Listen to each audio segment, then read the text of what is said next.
కొన్ని వారాలుగా మనం చరిత్ర ధ్యానిస్తున్నాం. దేనిని గురించి మనం ధ్యానిస్తున్నామంటే క్రిస్మస్ యొక్క మూలాలు. హెడ్లైన్ గుర్తుందో లేదో ఒకసారి నేను జ్ఞాపకం చేస్తాను. క్రిస్మస్ దాని యొక్క మూలాలు అంటే దాని మూలం ఎలా వచ్చింది, సాంప్రదాయాలు అంటే ట్రెడిషన్స్ ఎలా వచ్చాయి అన్నది మనం చూస్తున్నాం. అందులో మొదటి భాగంగా మనం చూసాం మదర్ అండ్ చైల్డ్ వర్షిప్ అనేది ఈ యొక్క ప్రపంచంలోనికి ఎలా వచ్చిందో, నిమ్రోద్ యొక్క చరిత్ర, సెమీరామిస్ యొక్క చరిత్ర చూసాం. ఆ చరిత్రను అలా కూలంకుషంగా మనం ఆలోచిస్తూనే, లేదా మనకు అర్థమైన పరిధిలో మనం ఆలోచిస్తూనే రాను రాను మనం ఎక్కడికి వచ్చామంటే లాస్ట్ వీక్ మనం క్యాలెండర్ అనేది ఎలా పుట్టిందో చూసాం. ఏదైతే చంద్రయాన క్యాలెండర్ ఉందో, చంద్రయాన క్యాలెండర్ని బేస్ చేసుకుని గ్రెగేరియన్ క్యాలెండర్ ఎలా వచ్చిందో దీన్ని గతించిన వారం మనం చూసాం. అక్కడ ఆగాం. ఇక మిగిలిన ఆసక్తిని బట్టి ఇంక చెప్పాలా చెప్పకూడదనేది మీ గాలికి వదిలేశాను. కానీ చాలామంది చెప్పండి దాన్ని సంపూర్ణం చేయండి అని అడిగి అనేకులు నా వాట్సాప్ టెక్స్ట్ మెసేజ్ పెట్టారు. అలాగే చాలామంది అడిగారు కనుక ఇక దాన్ని ఈ రోజుతో ముగింపు పలకాలనుకుంటున్నాను. అందుకే ఇక 4వది మనం ముఖ్యంగా ఇప్పుడు ఈ ఆలోచనలో మనం వదిలేసింది ఏంటంటే కొన్ని సాంప్రదాయాలు వచ్చాయి క్రిస్మస్లోనికి. ఏమొచ్చే సాంప్రదాయాలు చాలా ఉన్నాయి. అవన్నీ నేను చెప్తే తెల్లారుతుంది. సుమారు 32 సాంప్రదాయాలు ఉన్నాయి. ఎన్ని? 32 సాంప్రదాయాలు. ఈ 32 సాంప్రదాయాల కొరకు నేను మాట్లాడను, కానీ 32 సాంప్రదాయాల్లో ముఖ్యమైన 3 మన ఇండియాలో కూడా వచ్చేసాయి. అంటే ఈ 32 సాంప్రదాయాలు మన ఇండియాలో ఉంటాయంటే ఇండియాలో ఉండవు, వెస్ట్రన్ కల్చర్లో ఎక్కువ ఉన్నాయి. అయితే ఈ 32 సాంప్రదాయాల్లో సుమారు 3 యాక్టివ్గా మన ఇండియాలో లేదా మన సనాతన ప్రాంతాల్లో మనకు కనబడతాయి. అందులో ఒకటి క్రిస్మస్ క్యారల్స్, 2వది శాంటాక్లాస్, 3వది క్రిస్మస్ ట్రీస్. ఈ 3 మనం చేస్తాం. అంటే మనం అంటే మన పరిసర ప్రాంతాల్లో మన చర్చిల్లో ఉన్న వాళ్ళు చేస్తుంటారు. అసలు వీటి గురించి ఏం తెలుసు మనకి? ఏమీ తెలీదు. మనం అనుకుంటే ఆల్రెడీ మాకు తెలుసులే క్రిస్మస్ తాత కోసం, నీ బొంద నీకేం తెలియదు. నేను తెలిస్తే చెప్పను, తెలియదు అనుకుంటేనే దాన్ని తెర మీద తీసుకొస్తాను. ఏదో ఉంది చరిత్ర, ఏముంది, ఏదో రాయబడింది. ఏం రాయబడింది చూద్దాం. అసలు లాస్ట్ వీక్ మనం క్యాలెండర్ కోసం చూస్తూ ఒక పాయింట్ మనం అలా రేట్ చేసి వదిలేసాం. ఆ పాయింట్ ఏంటంటే అసలు యేసుక్రీస్తు పుట్టుక గురించి ఎవరికి తెలుస్తుంది, ఎవరికి తెలిసే అవకాశం ఉంది? ఫస్ట్ సెంచరీలో ఉన్న వాళ్ళకి తెలిసే అవకాశం ఉంది. మొదటి శతాబ్దంలో ఉన్న వారికి తెలిసే అవకాశం ఉంది. ఆ మొదటి శతాబ్దంలో ఎవరున్నారు? ఎవరెవరో వద్దు, కానీ మొదటి శతాబ్దంలో ఉన్నవారు ఎవరంటే ఒకరుంటారు లేదా ఇద్దరు ఉంటారు. ఒకటి మత్తయి గారికి తెలిసి ఉండాలి, లేదా 2 లూకా గారికి తెలిసి ఉండాలి. మత్తయి గారికి ఎందుకు తెలిసి ఉండాలంటే మత్తయి గారు అత్యధిక సమకాలుడైన శిష్యుడు, అంటే కూడా తిరిగినవాడు. పైగా ఆయన కొంచెం లెక్కలు తెలుసు. ఎవరికి? మత్తయి గారికి. ఇంత తెలిసినట్టు తెలిసే అవకాశం ఉంది మత్తయి గారికి. ఇంత తెలిసినా ఆయన దాన్ని రికార్డ్ చేయలేదు. ఒకవేళ రికార్డే చేశాడు అనుకోండి, అది 25 రాదు. ఎందుకు రాదు చెప్పండి? ఎంత తిన్నారు కాబట్టి. ఇప్పుడు ఆయన రికార్డ్ చేయలేదు. బహుశా ఆయనకు తెలిసే అవకాశం ఉండొచ్చు, ఎందుకంటే వాళ్ళకి తెలుస్తాయి. ఎందుకంటే జీనియాలజీ మాట్లాడినాడు, పుట్టుక మాట్లాడలేడా? ఇప్పుడు మొదటి అధ్యాయం ఏంటంటే మొత్తం వంశవృక్షమేగా మాట్లాడాడు. ఇంత వంశవృక్షం మాట్లాడినవాడు ఆయన పుట్టుకను గురించి మాట్లాడలేడా? ఖచ్చితంగా మాట్లాడగాడు. కానీ మరి ఎందుకో పరిశుద్ధాత్మ ప్రేరణో దేవుని చిత్తమో ఏంటో మనకు తెలియదు, కానీ దాన్ని మత్తయి గారు హైలైట్ చేయలేదు, రికార్డ్ చేయలేదు. ఒకవేళ పలానా డేట్ అని రికార్డ్ చేస్తే, పలానా తారీఖు అని రికార్డ్ చేస్తే ఆ తారీఖు అనేది 25 అవ్వకపోవచ్చు. ఎందుకు 25 అవ్వదంటే ఒకవేళ ఫస్ట్ ఇయర్లో 25 అయినా, మొదటి సంవత్సరాలు 25 అయినా, లేదా తర్వాత ఇది 25 రాదు. ఎందుకు రాదంటే జూయిస్ ఫాలో అయిన క్యాలెండర్ ఏంటి? చంద్రయాన క్యాలెండర్. చంద్రయాన క్యాలెండర్ని మన గ్రెగేరియన్ అంటే సూర్యుడి క్యాలెండర్లోనికి ట్రాన్స్ఫార్మ్ చేస్తే, డేట్లు మారిస్తే ఖచ్చితంగా ప్రతి నెల లేదా ప్రతి సంవత్సరం డేట్ ఏమవుతుంది చెప్పండి? మారిపోతుంది. అది డిసెంబర్ 25 ఎలా వస్తుంది? ఒకవేళ మత్తయి గారు రికార్డ్ చేస్తారు, లేదా లూకా గారు రికార్డ్ చేస్తారు. ఎందుకంటే లూకా గారికి యేసుక్రీస్తు వరకు 30 సంవత్సరాల గ్యాప్ ఉంది. ఎంత? 30 సంవత్సరాలు. అంటే బహుశా 30 సంవత్సరాలు ఏమిటంటే చాలా. ఆ రోజుల్లో ఆయనకి చాలా సుదీర్ఘమైన కాలమే, లేదా మన కాలంతో పోల్చుకుంటే కొంచెం దగ్గర కాలం. ఒకవేళ ఇద్దరూ రికార్డ్ చేసినంటే మత్తయి గారు రికార్డ్ చేసినా, లూకా గారు రికార్డ్ చేసినా, ఈ రికార్డెడ్ డేట్ ఇచ్చిన అది డిసెంబర్ 25 కన్ఫర్మ్ చేయలేం. ఎందుకు కన్ఫర్మ్ చేయాలంటే ఏడాదికి ఏమవుద్ది? మారిపోద్ది. ఉదాహరణ మీరు చెప్తాను. గుడ్ ఫ్రైడే ఉంది. గుడ్ ఫ్రైడే మీరు గమనించండి, ఒక నెల ఏమో మార్చిలో వస్తుంది, మరో నెల ఏమో ఏప్రిల్లో వస్తుంది. ఎందుకు వస్తుంది? అది చంద్రయాన క్యాలెండర్ని బేస్ చేసుకుని ఉంది కనుక. అందుకే ఎప్పుడు ఈ డేట్స్ అనేవి ఎందుకు కన్ఫర్మ్ అంటే పాత క్యాలెండర్కి కొత్త క్యాలెండర్కి లింక్ అనేది 12 లేదా 13 లేదా 11 రోజులు తేడా ఉంది కనుక ఈ రోజులు మారిపోతాయి. అందుకే డేట్ కన్ఫర్మ్ కాదు. ఆయన పుట్టాడన్నది వాస్తవం, ఆయన వచ్చాడన్నది వాస్తవం. అందుకే నీసాన మాసాన్ని పోలుస్తారు, మార్చి నెలను పోలుస్తారు గుడ్ ఫ్రైడే అని, తర్వాత ఏమో అది ఏప్రిల్కి వచ్చేస్తుంది. అందుకే మనకి ఇది కాదు చరిత్ర. ఏదో ఉంది వీటిని కూర్చిన మనకి ఆయన పుట్టాడా పుట్టలేదన్నదే మనకి వాదన కాదు, కానీ ఆయన పుట్టాడు, పక్కా జరిగింది, దాని కూర్చిన నమ్మకం మనకుంది. అయితే ఇప్పుడు మనం ఇవన్నీ ఆలోచిస్తూ అసలు ఈ ట్రెడిషన్స్ ఎన్నో ఉన్నాయి. చెట్టు వచ్చింది, తాత వచ్చాడు, ఇంకా క్యారల్స్ వచ్చాయి. ఇవన్నీ ఏంటివి? ఇవన్నీ చేయడం వాక్యానుసారం అయితే మనం చేద్దాం. ఇవన్నీ చేయడం వాక్యానుసారం కాకపోతే చేస్తున్న వాళ్ళకి కొంచెం అర్థమయ్యేలా మనమే చెప్పాలి. ఇప్పుడు చేస్తున్న వాళ్ళకి అర్థమయ్యేలా చెప్పాలంటే ముందు నీకు తెలియాలిగా లెక్క. లేదు నువ్వు చేయకూడదంటే నువ్వు ఎందుకు చేయట్లేదో కనీసం నువ్వు చెప్పాలిగా. లేదు ఒకవేళ వాళ్ళు చేస్తున్నది పర్లేదులే అయితే నువ్వెందుకు చేయట్లేదని అది కూడా లెక్కేగా. ఇవన్నీ తెలియాలంటే కాస్తంత మనం స్టడీ చేయాలా వద్దా? అందుకే అందరి వలే క్రిస్మస్ తాత, క్రిస్మస్ క్యారిల్స్ అని జస్ట్ అవుట్లైన్స్ మాట్లాడి వెళ్ళిపోద్దు, కానీ కాస్తంత చరిత్రని అలా టచ్ చేసి వద్దాం. ఏంటి దీని చరిత్ర ఏంటి, ఏం మాట్లాడుతుంది? ఒక ఉదాహరణ చెప్తాను వినండి. మీకు ఈ చరిత్ర మనం మాట్లాడుకున్నప్పుడల్లా కీలకమైన ఒక రాజుని మనం జ్ఞాపకం చేసుకోవాలి. ఎవరిని? రాజుని జ్ఞాపకం చేసుకోవాలి. ఎవరైనా? కాన్స్టాంటినోపుల్. ఈ రాజుని జ్ఞాపకం చేసుకుంటే ఆయన చూపిస్తాడు చూడండి. నేను కదా వస్తాడు, ఆగండి చూపిస్తాడు ఒకసారి.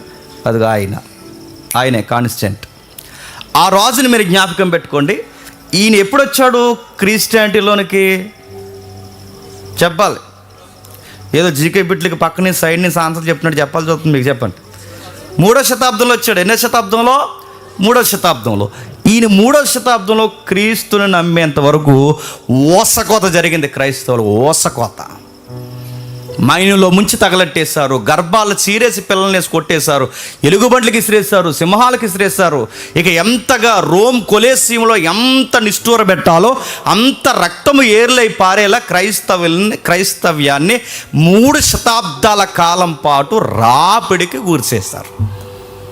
క్రీస్తు వెళ్ళిపోయింది మొదలుకొని తర్వాత అపోస్తుల పరిచర్య, తర్వాత పెద్దల పరిచర్య, 3వ శతాబ్దం పరిచర్య వరకు క్రైస్తవ్యం అనేది ఒక నీచమైనది, క్రైస్తవ్యం అనేది ఒక అర్హత లేని మతం, క్రైస్తవ్యం అనేది వాళ్ళ దృష్టిలో అసలు ఇది ఎన్నిక లేనిది, ఎలాంటి దాంట్లోకి వెళ్ళకూడదు. ఈ రోజుల్లో ఎలాగైతే కులం తక్కువ మతం అని అంటున్నారో ఆ రోజుల్లో కూడా గౌరవం లేని విశ్వాసం ఏది చెప్పండి? క్రిస్టియానిటీ. అలాంటి టైంలో ఈ నమ్ముకున్న తర్వాత ఒక క్లాసిక్ లుక్ వచ్చింది క్రిస్టియానిటీకి. అప్పటి వరకు దాడులు జరుగుతున్నాయి, ఇక దాడులు జరగడానికి వీల్లేదన్నాడు. క్రైస్తవులకు భూములు ఇస్తా ఉన్నాడు, క్రైస్తవులకు పర్మిషన్ ఇస్తా ఉన్నాడు, క్రైస్తవులకు ఉద్యోగాలు ఇస్తా అన్నాడు, క్రైస్తవులకి నా ఆస్థానంలో నా రాజదర్బార్లో ఉన్నతమైన పదవులు ఇస్తున్నాడు, గౌరవపదమైన పట్టాలు ఇచ్చేసరికి అప్పుడు ఎప్పుడైతే ఆయన రాజు అయ్యాడో, ఆయన ఎప్పుడైతే క్రీస్తుని నమ్ముకున్నాడో క్రిస్టియానిటీని బట్టి మిగిలిన వరకు భయం స్టార్ట్ అయింది. అమ్మో వీళ్ళని ఏమన్నంటే ఇప్పుడు రాజు కూడా క్రైస్తవుడు సీరియస్ అవుతాను. ఇప్పుడు ఏం చేశాడు? రోమీల ఆరాధనని, బయలు ఆరాధనని, అన్యుల ఆరాధనని ఆపేశాడు. గుళ్ళు ఖాళీ అయిపోయినాయి. ఆ గుడులు ఎప్పుడైతే ఖాళీ అయిపోయి ఇప్పుడు ఇక్కడ ఏదో ఉందనుకోండి, ఇది ఒక సూర్య దేవాలయం అనుకోండి, ఇది ఒక సూర్య దేవాలయం. ఇప్పుడు సడన్గా రాజు యేసుప్రభు నమ్ముకున్న తర్వాత ఈ సూర్య దేవుడ ఆలయాన్ని ఆపేశాడు ఆరాధన చేయడం. ఆలయంలో ఎప్పుడైతే ఆరాధన జరగడం మానేస్తుందో గుడి ఖాళీ అయిపోయింది కనుక ఖాళీగా ఉన్న గుడిని ఏం చేస్తారంటే, అబ్బాయిలు మీ క్రైస్తవులు మీకు ఎప్పటివరకు చర్చలు లేవు కనుక, మీకు ఆరాధన స్థలాలు లేవు కనుక ఇందులో ఉన్న బొమ్మలన్నీ పక్కకి తీసేసి దీన్నే మీరు చర్చిగా మార్చేసుకోండి. ఇలా ప్రతి దాంట్లో రాయితీలు వచ్చాయి క్రైస్తవ్యానికి. ఎప్పుడైతే రాయితీలు వచ్చాయో క్రిస్టియానిటీకి రాయితీలు వచ్చిన తర్వాత జనాలు తండోపతండాలుగా క్రిస్టియానిటీలోకి వచ్చేసారు. ఒకరు కాదు, ఇద్దరు కాదు, అందరూ క్రైస్తవులు అయిపోవడం. ఎందుకంటే నొప్పి లేదు కదా, మరి ఇబ్బంది లేదు కదా, మరి ఏ నొప్పు లేనప్పుడు అందరు క్రైస్తవులే కలిసి వస్తుంది. పైగా ఈయన ఏం చేశాడంటే క్రీస్తుని నమ్ముకున్న వారికి పర్సంటేజ్ పెంచాడు, క్రీస్తుని నమ్ముకున్న వారికి కాస్త ఎంకరేజ్మెంట్ ఇచ్చాడు కనుక అందరు నమ్ముకున్నారు. ఎప్పుడైతే విశ్వాసము భక్తి లేని వాళ్ళు క్రైస్తవ్యంలోకి వచ్చారో వీళ్ళు వస్తూ ఒక్కలే రాలేదు, కూడా అన్యాచారాలు కూడా పట్టుకుని వచ్చారు. ఆ వస్తు ఒక్కలే రాకుండా కూడా అన్యాచారాలు పట్టుకొచ్చారు. ఈయన గారి టైంలో, కాన్స్టాంటినోపుల్ టైంలో సరిగ్గా గమనించండి, ఆయన వచ్చిన తర్వాత కొత్తగా వచ్చిన, బాగా వినాలి, కొత్తగా కొత్తగా వచ్చినప్పుడు క్రైస్తవి లేదా కొత్తగా వచ్చిన క్రైస్తవ పునాదులు స్థిరపడినప్పుడు కొత్తగా ఇప్పుడు సుఖం వచ్చిందిగా మొన్నటి వరకు హత్యలు, మొన్నటి వరకు అంటే ఈ రాజు రాకముందు వరకు క్రీస్తుని బట్టి హతసాక్షులు, బిడ్డలు చచ్చిపోయారు, భర్తలు చనిపోయారు, భార్యలు చనిపోయారు, అందరూ చనిపోయారు. ఇప్పుడు ఈయన వచ్చిన తర్వాత అసలు రక్తం కారే పని లేదు, ఏమీ కారే పని లేదు, అసలు శ్రమే లేదు. ఇప్పుడు శ్రమ లేని వాళ్ళకి ఏమొచ్చింది? పండగ వచ్చింది. ఏమొచ్చింది? పండుగ వచ్చింది. ఎప్పుడైతే పండుగ వచ్చిందో మరి పండుగ ఎలా చేయాలి? బైబిల్లో ఉందా పండుగ ఎలా చేయాలో? లేదు. అపోస్తలులు చేశారా? లేదు. మరి పండుగ చేయాలంటే ఏదో ఒక డెమో ఉండాలిగా. డెమో ఏది? ఇదిగో పేతురు గారు ఎలా చేశారంటే మనం కూడా అలా చేద్దాం అన్నాడు. పేతురు గారు చేశారా? చేయలేదు. యోహాన్ గారు ఎలా చేశారంటే చెట్టెలు నిలబెట్టడానికి ఆయన చేశాడా? లేదు. క్యారల్స్ పట్టుకున్నట్టు ఉందా? లేదు. క్రైస్తవ్యంలో ఇప్పటివరకు పండుగలు లేవు, సడన్గా పండుగ వచ్చింది. ఇప్పుడు ఈ పండుగ వచ్చినప్పుడు ఈ పండుగ ఎలా చేయాలి? ఎలా చేయాలంటే ఆల్రెడీ జరుగుతున్న పండుగలు ఉన్నాయి చూసారా, వాళ్ళని చూసి కొన్ని వాతలు ఎట్టుకున్నారన్నమాట. పండగ చేయాలన్న మోటో వచ్చింది. ఆ మోటోలోనికి ఈ ట్రెడిషన్స్ తెలియకుండా అలా వచ్చి కూర్చున్నాయి.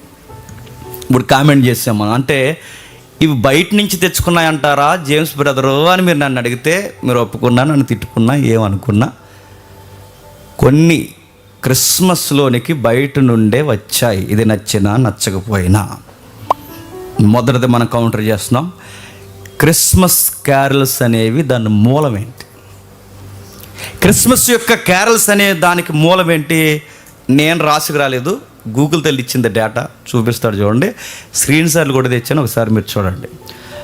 క్యారల్స్ అనే దానికి అక్కడ ఎలా రాసుకొచ్చాడో చూడండి. ఇవి ఎలా వచ్చాయంటే, ఇవి ఖచ్చితంగా అన్య ఆచారాల నుంచి వచ్చాయి. అంటే ఈ కొవ్వొత్తులు వెలిగించే కార్యక్రమం అనేది ఇప్పుడు ఏదైతే క్రిస్మస్కి పరిమితమైందో ఆదిలో అవి లేవు.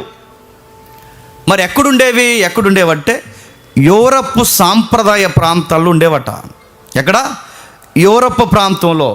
ఆ స్క్రీన్ షాట్ చూపించాను. యూరప్ ప్రాంతంలో ఉండేది, అన్య ప్రాంతాల్లో ఉండేది. ఆ చుట్టుపక్కల ప్రాంతం చూడండి. నాకు కనబడతా లేదు, మీకు ఏం కనబడుతుందా క్లియర్గా? ఓకే, చూడండి. కనబడలేదు, వయసు అయిపోయింది అనుకోకండి. ఈ మధ్య తెల్లగా వెళ్ళిపోతుంది ఇలాగ. నాకు నిజంగానే అలా ఎవరో నడిచి వెళ్ళిపోతున్నట్టు ఉంటుంది. మరి నిద్ర లేక ఏంటా తెలియదు, కానీ అస్తమాలు వెళ్ళిపోయినట్టు ఉంటుంది. అది దేవదూతగానే అనుకోకండి, నేనైతే అనుకోవట్లేదు. ఇక సైడ్ కొంచెం ఏదో తేడా వచ్చింది. సరే, ఏదేమైనా అది నాకు జూమ్ అయింది, కొంచెం కనబడుతుంది చూడండి. వేల సంవత్సరాల క్రితం ఐరోపా లేదా యూరప్ మొదటిసారిగా కోరల్స్ పాడారు. అంటే ఏదైతే క్యారల్స్ మనం అంటున్నామో ఇవి పాడారన్నమాట. అంటే దీనికి ఒక డెఫినేషన్ ఉంది. ఫ్రెంచ్లో దీన్ని ఏమంటారంటే, ఫ్రెంచ్ లాంగ్వేజ్లో దీన్ని కోరల్ అంటారు. కోరల్ అనే వర్డ్ నుంచి వచ్చిందే క్యారల్స్ అంటే. ఏంటి దాని డెఫినేషన్ ఏంటి? చుట్టూ ఇలా గుమ్ముగుడుకొని, బాగా వినాలి, చుట్టూ ఇలా గుమ్ముగుడుకొని దగ్గర నిలబడి ఇలా చుట్టూ ఒక రౌండ్ కొడుతూ ఆ సాంప్రదాయమైన చేసే నృత్యము లేదా డ్యాన్స్ చేసే దాన్నే చెప్పండి క్యారల్స్ అంటారు. అది దాని అర్థం. చుట్టూ ఇలా రౌండ్ వేసి, అంటే ఇది ఎలా ఉంటుందండి మీకు అర్థం కావాలంటే, ఎలా ఉంటుందంటే తెలంగాణలో కొన్ని పండుగలు జరుగుతాయి చెప్పండి. బతుకమ్మ, ఇంకో పండుగ చెప్పండి ఏదోటి. ఏ జరిగితే వాళ్ళ చుట్టూ సేమ్ బోనాలు. ఈ పండుగ సేమ్. అంటే మనకి ఇక్కడ వేరేలా ఉంటుంది. కాకపోతే ఈ ఐరోపా ఖండంలో సేమ్ ఎలాగే చేసేవారంటే చుట్టూ వాళ్ళ పరుగులు తీయడం, ఆ చుట్టూ సాంప్రదాయ నృత్యాలు వేయడం, ఈ వెలిగిస్తూ అంటే ఈ దీపాలు వెలిగిస్తూ ఆ వెలుగులో వీళ్ళ నృత్యాలు చేయడమే క్యారల్స్ అంటారు. రాను అదిగో నేను రాసుకురాలేదండో, క్రిస్మస్ కారల్ అనేది క్రిస్మస్ థీమ్తో పాటు, అది తెలుగు తర్జుమా అలాగ ఏడిసిందండి, ఎందుకంటే తర్జుమా అది. ఆ శ్లోకం, ఆ సాంప్రదాయం క్రిస్మస్ హాలిడే సీజన్లో పాడతారట. అంటే ఎలా వచ్చింది ఇది ఐరోపా మొదటిసారిగా పాడిందట, అక్కడి నుంచి వచ్చిందట. ఈ కారల్స్ ఏదైతే ఉందో ఇది మన మూలం కాదట. ఇది ఎప్పుడట? శీతాకాలపు ఆ మధ్యస్థం, అంటే దీన్ని మిడ్ అంటారు. దీన్ని డిసెంబర్ మిడ్ ఏరియా. అంటే డిసెంబర్ 22 నుండి కొన్ని ఉంటాయండి. ఎపిఫానియా కొన్ని ఉన్నాయని 32 పాయింట్స్ చెప్పానుగా, అదే ఉంటాయని చెప్పాను కదా సాంప్రదాయాలు. అందులో ఒక మిడ్ ఏరియా నుంచి, అంటే సుమారు డిసెంబర్ 22 నుంచి మధ్య నుంచి శీతాకాలం మధ్యలో నుంచి స్టార్ట్ అవుద్ది. ఏం చేస్తారంటే అన్యమత పాటలు, ప్రజలు రాత్రులు నృత్యాలు చుట్టూ నృత్యం చేస్తారు. కోరల్ అనే పదం పాత ఫ్రెంచ్ పదం నుంచి వచ్చింది. అక్కడి నుంచి వచ్చిందే దీని అర్థం. అంటే గానంతో కూడిన ప్రసిద్ధి సర్కిల్, అంటే అదే రౌండ్గా తిరిగి చేసే డ్యాన్స్నే చెప్పండి క్యారల్స్ అంటారు. ఇది ఎక్కడి నుంచి వచ్చిందండి? యూరప్ నుంచి వచ్చింది, ఐరోపా ప్రాంతాల నుంచి వచ్చిందంటే ఇది మనది కాదా చెప్పండి? ఇది మనది కాదు. ఎందుకంటే ఇప్పుడు యేసు ప్రభుకి పండగ చేయాలనుకున్నాం. యేసు ప్రభుకి ఈ విధమైన పండగ చేసినట్టు బైబిల్లో దాఖలాలు ఉన్నాయా? లేవు. కాన్స్టాంటినోపుల్ ఎప్పుడైతే వచ్చాడో, వచ్చిన తర్వాత కొత్తగా పండగలు చేసుకోవాలన్న ఆలోచనలకు వచ్చింది కనుక ఇప్పుడు ఎలా చేసుకోవాలి, దీన్ని ఎలా చేసుకోవాలనుకున్నప్పుడు చుట్టూ అప్పటికి చేస్తున్నారు. ఆ చేస్తున్న వాటిని మెల్లగా దీన్ని అడాప్ట్ చేసుకున్నారన్నమాట. కొన్ని పర్లేదు అన్నట్టు దాన్ని అలా తీసుకుని వచ్చారు. ఇది క్యారల్స్ అనే దానికి మూలం. అందుకే చూడండి, ఆ రోజు ఎలాగైతే డ్యాన్సులు చేస్తున్నారో ఈరోజు కూడా చెప్పండి అవి పట్టుకుని డ్యాన్సులు చేస్తున్నారు. అవి పట్టుకుని ఆ రోజులు ఎలా తిరిగారంటే ఈదుల్లోకి తిరిగేవారు, అక్కడ తిరిగేవారు, ఇక్కడ తిరిగేవారు. అలా తిరుగుతున్న అలవాట్లు ఇప్పుడు కూడా మన వాళ్ళకి వచ్చాయి. ఒప్పుకోకపోయిన ఇది అన్యాచారం అంటే ప్రారంభం ఇది మన ఆచారం కాదు, అన్యాచారం. కాకపోతే దీన్ని బై గాడ్ గ్రేస్ అనకూడదు. కానీ రాను రాను ఇవి ఎంత పేటెంట్ హక్కు తీసుకున్నట్టు మారిపోయినాయి అంటే అసలు క్యారల్స్ అంటేనే క్రిస్మస్కి సంబంధించివి అన్నట్టుగా అడాప్ట్ చేసుకున్నాం. అంటే ఇప్పుడు క్యారల్స్ అనగానే టక్కమని ఈ సొసైటీకి ఎవరు గుర్తొస్తారు చెప్పండి? క్రిస్టియన్స్ అనుకుంటాం. కానీ హిస్టరీ అలా చెప్పట్లేదు. నిజానికి ఇది మంద కాదు. కానీ రాను రాను ఇంక ఈ భూప్రపంచం మీద ఎవరు ఇవి చేయట్లేదు. మెజారిటీ ఎవరు చేస్తున్నారంటే చెప్పాలి క్రిస్టియన్ చేస్తున్నారు. అందుకే క్యారల్స్ అనేది క్రిస్మస్ అనే దానికి ఏదో పేటెంట్ హక్కు ఇచ్చినట్టు అలా ఉండిపోయింది. ఇప్పుడు ఆచారాలు సాంప్రదాయాలు ఎలా వస్తాయంటే ఎవరో వస్తారు, దేశాల నుంచో రాష్ట్రాల నుంచో ఏదో ఒక వ్యక్తో ఏదో ఒక మంచి ఉద్దేశంతో తీసుకొస్తారు. ఇది పర్లేదు, దీన్ని ఎక్కడ కూడా మనం పాటించవచ్చు అని ఎవరో ఒకరు దాన్ని ప్రవేశపెడతారు. అది రాను రాను రాను రాను మహావృక్షమే కూర్చుంటుంది. అలా వస్తాయి ట్రెడిషనల్ ఏవైతే ఉన్నావో ఈ సనాతన సాంప్రదాయాలు అనేవి అలా వస్తుంటాయి అన్నమాట. ఇక రెండవది తర్వాత మనం చూడాల్సింది రెండవది ఉంది. మరో మాట చూడండి. ఇంక మొదటిది క్రిస్మస్ క్యారల్స్, రెండవది తాతయ్య. ఎవరు? శాంటాక్లాస్. నా శాంటాక్లాస్ అంటే ఎవరండి శాంటాక్లాస్ అంటే? కొంచెం హిస్టరీ తెలియాలి, కొంచెం చరిత్ర తెలియాలి. కొంచెం చరిత్ర చెప్తాను, జాగ్రత్తగా వినండి. మరొక ఇమేజ్ ఉంటుంది, దాన్ని అలా ఉంచండి. ఈయన వేరు తెలుసు కదా. శాంటాక్లాస్ అంటే ఇద్దరు ఎవరు చెప్పండి? శాంటాక్లాస్ అంటే ఎవరు? కలర్ చెప్పండి పోనీ. అది శాంటాక్లాస్ అంటే ఎవరు? కలర్. ఇప్పుడు ప్రశ్న అడుగుతున్నాను, నిజంగా శాంటాక్లాస్ అనే వ్యక్తి పుట్టాడా? తెల్ల మనకి ఆయన చూసి మనం మురిసిపోతాం, మనం చూసి ఆయన మురిసిపోతాడు. నిజంగా శాంటాక్లాస్ అన్న ఆయన పుట్టాడా? అదే డ్రెస్తో అలా పుట్టాడా? అసలు అడుగుతున్నాను. ఆ డ్రెస్ కోడ్ అలా ఉండాలి, ఆ గ్లౌజులు అలా ఉండాలి, ఆ ట్రిమ్ అలా ఉండాలి, ఆ వయసు ఉండాలి, తాతయ్య అనే ఇది ఎలా వచ్చింది? ఆ ట్రెడిషన్ ఎలా వచ్చింది? దీన్ని ఎవరో తెచ్చారు. అసలు పుట్టాడా? డౌటు. పుట్టలేదా? డౌటు. పుట్టలేదని అంటామా? డౌటు. పుట్టాడని అంటామా? డౌటు. ఆ డ్రెస్ ఏంటి? తాతయ్య ఎలా అయ్యాడు? తెలదు మనకి, అయిపోయాడు. చరిత్ర అందుకే అంటున్నాను, విందాం ఏం జరిగింది దీని గురించి. అంటే అటేపు ఒక ఆయన ఉన్నాడు చూడండి, మరొక ఆయనే సాయింట్. బాగా వినాలి, సాయింట్. ఆయన కూర్చుని మాట్లాడుతున్నాను చూడండి. సాయింట్ నికోలస్ అంటారు ఆయన్ని. ఎవరు? సాయింట్ నికోలస్. ఈయన గురించి మాట్లాడాలి. ఈ సాయింట్ నికోలస్ కోసం మనం ఎందుకు మాట్లాడాలంటే, ఈ శాంటాక్లాస్ అన్న ఆయన అర్థం కావాలంటే సాయింట్ నికోలస్ అనే ఆయన మనకు అర్థం కావాలి. ఎవరు? సాయింట్ నికోలస్ అనే ఆయన అర్థం కావాలి. దానికి ఈయనకి సంబంధం ఏంటండి? ఈయనకి సంబంధం ఏంటంటే సాయింట్ నికోలస్ అనే ఆయన 270 లేదా 343 ఏడి అంటే తెలుసు కదా. మనం క్యాలెండర్లో మాట్లాడుకున్నాం. మళ్ళీ చెప్పండి, లేదంటే క్యాలెండర్ చెప్తాను మళ్ళీ. అర్థమైందిగా? ఏడి బీసీకి ఏడికి మనకి ఎబ్రివేషన్ తెలుసు మనకి. ఓకే, ఆఫ్టర్ డెత్ అంటారు. కాదు మనం తెలుసుకున్నాం. అయితే ఓకే, 270 343 అంటే సాయింట్ నికోలస్ అన్న ఆయన 2-3 శతాబ్దాల్లో పుట్టాడు. ఆయన ఇమేజ్ అలా ఉంచు తమ్ముడు. 2-3 శతాబ్దాలు అంటే సాయింట్ నికోలస్ శాంటాక్లాస్ అయ్యాడా? కాదు. సాయింట్ నికోలస్ శాంటాక్లాస్కి సంబంధం చాలా మందికి తెలియదు. ఎందుకంటే యూట్యూబ్లో తగడమ్మా అని తయారైపోతారు, ఆయన్ని కంపేర్ చేసి మాట్లాడతారు. కాదు, హిస్టరీ అలా చెప్పట్లేదు. హిస్టరీలో ఆ బేస్ లేదు. శాంటాక్లాస్ ఆయన గూర్చి ఆయన పుట్టినట్టు ఎక్కడ రికార్డెడ్ డాక్యుమెంట్స్ లేవు. మరి సెయింట్ నికోలస్కి శాంటాక్లాస్ సంబంధం ఏంటి? కొంచెం ఇంటర్నల్ లింక్ ఉంది. అంటే ఒక మోడలింగ్ జరిగింది, దాన్ని అడాప్ట్ చేసుకున్నారు కనుక ఆ హిస్టరీ మనకు తెలియాలి. ఏంటి? సెయింట్ నికోలస్ అనే ఆయన మీద చాలా స్టోరీస్ కదా హిస్టరీ ఉంది. సాంప్రదాయమైన కథనాలు రోమన్ క్యాథలిక్లో ఉన్నాయి.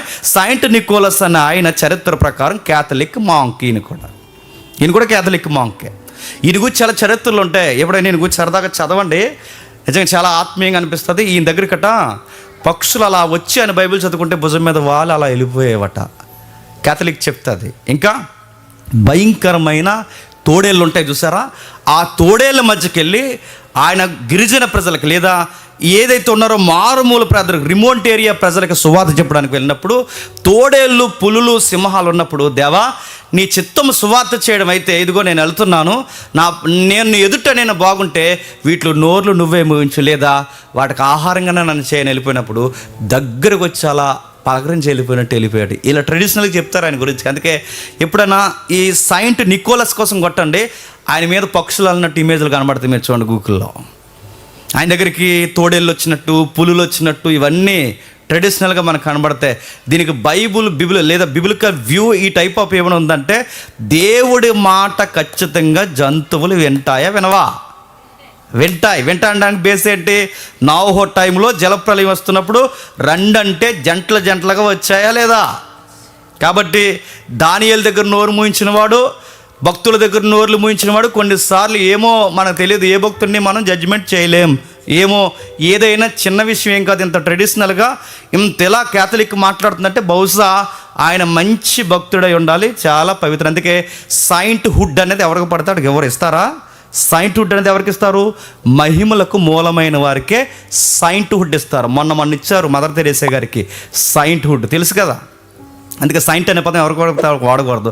మహిమలు అంటే వాళ్ళకి మహిమలు ఉన్నాయి అని నమ్మిన వాళ్ళకే సెయింట్ హుడ్ ఇస్తారు. అందుకే ఈయన కూడా సెయింట్ నికోలస్ 2-3 శతాబ్దాల్లో ఉన్నాడు. ఇంతకీ ఈయన గురించి మనం ఎందుకు తెలుసుకోవాలంటే, 3వ శతాబ్దంలో ఉన్న ఈ భక్తుడు లేదా 2-3 శతాబ్దంలో ఉన్న ఈ భక్తుడికి సాంప్రదాయకంగా పుంఖాలుగా చరిత్రను అటు వీరిని కలిపి మాట్లాడుకునే ఒక స్టోరీ ఉంది, లేదా ఒక వాదన ఉంది. ఆ వాదన ఏం చెప్తారంటే, ఈయన ఎక్కువ దాతృత్వం కలిగిన వాడట, బాగా డబ్బులను వాళ్ళ అబ్బాయి అట. తర్వాత ఈయన ఏం చేసినట్టే, యేసుప్రభుని నమ్ముకున్న తర్వాత మాంకుగా మారిపోయిన తర్వాత తన ఆస్తులు దేవునికి అంకితం చేయాలని పేద ప్రజలకి, చిన్న పిల్లలకి అందరికీ ఖర్చు చేయడం మొదలుపెట్టేవాడట. ఒకరోజు ఒక ఆయనకి 3 ఆడపిల్లలు ఉంటే ఆ టైంలో వాళ్ళ పిల్లలకు పెళ్ళి చేయడం అనేది ఆయనకి తలకమించిన భారం అయిపోయినప్పుడు, చాలా ఇబ్బంది అయిపోయినప్పుడు, ఆయనకి తెలియకుండా ఆయన రోజు నీళ్లు పోసే చెట్టుకి, బాగా వినాలి, రోజు నీళ్లు పోసే చెట్టు దగ్గరికి ఎవరైతే ఉన్నారో సెయింట్ నికోలస్ ఎవరికి కనబడకుండా ఆయన 3 పిల్లల కొరకు, అంటే ఆ 3 పిల్లలకి ఎలాగూ పెళ్లి చేయలేని భారభర్తంగా ఆయన బాధపడుతున్నప్పుడు ఎవరికి చేయకుండా నికోలస్ వెళ్ళి రాత్రి టైం వెళ్ళి ఆ మొక్క మొదలన కావలసినంత డబ్బు పడేసి వెళ్ళిపోయాడట. ఇది ఎందులోనో చూసామని అనుకున్న వాళ్ళ కాఫీ కొట్టారు. ఇది మళ్ళీ చెప్తున్నాను, వాళ్ళ కాఫీ కొట్టారు. ఇది మన హిస్టరీ, మళ్ళీ చెప్తున్నాను నేను. ఆ మొదలు ఆయన డబ్బులు పడేసి వెళ్ళిపోయాడట. ఆ డబ్బులు పడేసి వెళ్తుంటే ఎలా వస్తున్నాయి డబ్బులు? ఆ పిల్లల యజమానికి లేదా తండ్రికి అర్థమయ్యేది కాదు. ఆ పిల్లల యజమాని తండ్రికి డబ్బులు ఎలా వస్తున్నాయి, ఇంత మనకి ఈ టైంకి ఇంత డబ్బు అవసరమని ఎవరికి అర్థమవుతుంది? ఎవరబ్బా కనిపెట్టాలని చెప్పి నిద్రపోకుండా కనిపెడితే సరిగ్గా నైట్ టైం నికోలస్ వచ్చాక డబ్బులు వేయడం చూశాడు. వెంటనే పట్టుకున్నాడు. అయ్యా, నువ్వా మాకు ధర్మం చేస్తున్నది? ఎంత దాతృత్వం అయ్యా, నీలాంటి వాడు మా మధ్య సేవ చేయడం మాకు ఎంత ధన్యత. అంటే, అయ్యా పెద్ద ఆయన, నీకు దండం పెడుతున్నాను, దయచేసి ఈ విషయం ఎవ్వరికి చెప్పొద్దు అని చాలా బతిమాలుకున్నాడు. చెప్పొద్దంటేనే ఇంకా ఎక్కువ చెప్పేశారు అందరికీ. ఎంత చెప్పొద్దటో అంత చెప్పేస్తారు. మనసుకుంటే బలహీనత, ఇది ఎవరికి చెప్పకను అనుకోండి, ఈడెళ్ళి ఇంకెవరికి చెప్పకే అంటాడు. వాళ్ళందరికీ తెలిసిపోయింది. మొత్తం మీద సెయింట్ నికోలస్ కోసం అందరికీ తెలిసిపోయింది.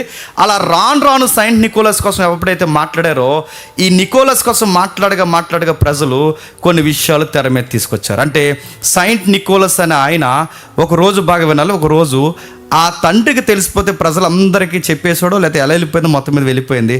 సెయింట్ నికోలస్ చనిపోయిన తర్వాత 1809లో రికార్డెడ్ డేట్స్ ఇవి. 1809 అయితే 18వ శతాబ్దంలో western livings 1809 book, A history of New York అనే ఒక బుక్లో మళ్ళీ చెప్తాను రాసుకోండి. ఏదైతే ఉందో వాషింగ్టన్ లివింగ్స్ లేదా వెస్టర్న్ కల్చర్లో వాషింగ్టన్ లివింగ్స్ అనేది 1809లో ఏ హిస్టరీ ఆఫ్ న్యూయార్క్ అనే బుక్లో ఒక ఆయన ఆ బుక్ రాశాడు. నికోలస్ను పోలిస్తే ఏమంటాడంటే, మళ్ళీ ఇలాంటి నికోలస్ లాంటి వారు మన దేశంలో పుడితే బాగుండు, పేదోళ్ళకి అండగా ఉండేవాడని ఒక బుక్ రాస్తాడు. నా మాట్లాడమవుతున్నా? 2వ శతాబ్దంలో ఉన్న క్యారెక్టర్ని, అంటే 2వ శతాబ్దంలో నికోలస్ని ఇన్స్పైర్గా తీసుకుని 2వ శతాబ్దంలో ఉన్న నికోలస్ని మాదిరిగా తీసుకుని ఇలాంటి వారు మళ్ళీ పుడితే బాగుండని ఒక బుక్ రాస్తాడు. ఆ బుక్లో ఒక క్యారెక్టర్ తయారు చేస్తాడు. ఆ క్యారెక్టర్లో వచ్చిన వ్యక్తే మళ్ళీ నికోలస్ అనే క్యారెక్టర్ 18వ శతాబ్దంలో తెర మీదకి వస్తుంది. ఇప్పుడు 18వ శతాబ్దంలో, ఈ 18వ శతాబ్దంలో నికోలస్ బాగా వినాలి. నికోలస్ అన్న ఆయన 18కి లేడు, 18కి ఎప్పుడో చనిపోయాడు. ఈ 18వ శతాబ్దంలో ఇన్స్పైర్ అయ్యి రాసుకున్నారు. ఇప్పుడు మనం ఉన్నామండి, క్రైస్తవ చరిత్ర మనం మాట్లాడుకున్నప్పుడు బర్నబా లాంటి వాళ్ళు మళ్ళీ ఉంటే బాగుండు అనుకుంటామా? అలా అనుకున్నప్పుడు బుక్ రాసి అనుకున్న బర్నబాని ప్రస్తావిస్తే ఇదిగో ఈయన ఈ తరం బర్నబా అంటాంగా. అలాగే ఈ బుక్లో ఒక క్యారెక్టర్ క్రియేట్ చేయాలి కనుక హిస్టరీ ఆఫ్ న్యూయార్క్ అనే బుక్లో ఈ బుక్లో ఒక క్యారెక్టర్ క్రియేట్ చేయడానికి ఈయన పేరుని లేదా ఈయన క్యారెక్టర్ని ఆ క్యారెక్టర్కి బాగా హైలైట్ చేశారు. అప్పుడు మళ్ళీ ఆ బుక్లో ఆ క్యారెక్టర్ హైలైట్ అయింది. మళ్ళీ నికోలస్ లాంటి వాళ్ళు వస్తే బాగుండు, దేశం బాగుండు, పేదోళ్ళు అండగా ఉండు అన్నప్పుడు ఈ నికోలస్ అనే క్యారెక్టర్ ఈ బుక్లో క్యారెక్టర్ హైలైట్ అయిపోయింది కనుక తర్వాత మరొక ఆయన వచ్చాడు. ఆయన పేరు క్లెమెంట్ కర్క్ మోర్ అనే ఆయన నికోలస్ అనే ఆయన మీద పద్యం రాశాడు. ఇది ఎప్పుడు రాశాడు? 1822లో రాశాడు. మళ్ళీ చెప్తున్నాను, క్లెమెంట్ కర్క్ మోర్ అనే ఆయన 1822లో ఒక పద్యం రాశాడు. ఎవరి మీద? నికోలస్. ఇప్పుడు ఏ నికోలస్? ఈ బుక్లో రాసిన నికోలస్ కొరకు, అలాగే 2వ శతాబ్దం నికోలస్ కొరకు ఒక పొయిటిక్గా ఒక ట్యూన్లో ఒకటి రాశాడన్న ఒక పద్యం రాశాడు. ఆ పద్యంలో ఎలాగేమంటాడంటే, ఆ పద్యంలో ఒకే ఒక లైన్ నేను చెప్తాను. ఆ పద్యంలో ఏమంటాడంటే, మళ్ళీ వచ్చాడు, మళ్ళీ ఆదరిస్తాడు, ఈసారి వచ్చేటప్పుడు పెద్ద బ్యాగ్ పట్టుకొని, చాలా బొమ్మలు పట్టుకొని, చాక్లెట్లు పట్టుకుని, ఆదరణ ఇవ్వడానికి ఇబ్బందులు ఉన్నవారికి అనేక వస్తువులు పట్టుకుని నికోలస్ రాబోతున్నాడని ఒక పద్యం పొగుడుతూ రాస్తారు. అలా వచ్చింది సంచి. నాకు అర్థమవుతుందా? అంటే పద్యంలో సంచి అలా వచ్చిందనమాట. అంటే అలా వచ్చింది. తర్వాత ఇప్పుడు క్యారెక్టర్ హైలైట్ అయింది. 18వ శతాబ్దంలో క్యారెక్టర్ హైలైట్ అయింది. ఇప్పుడు పద్యం హైలైట్ అయింది.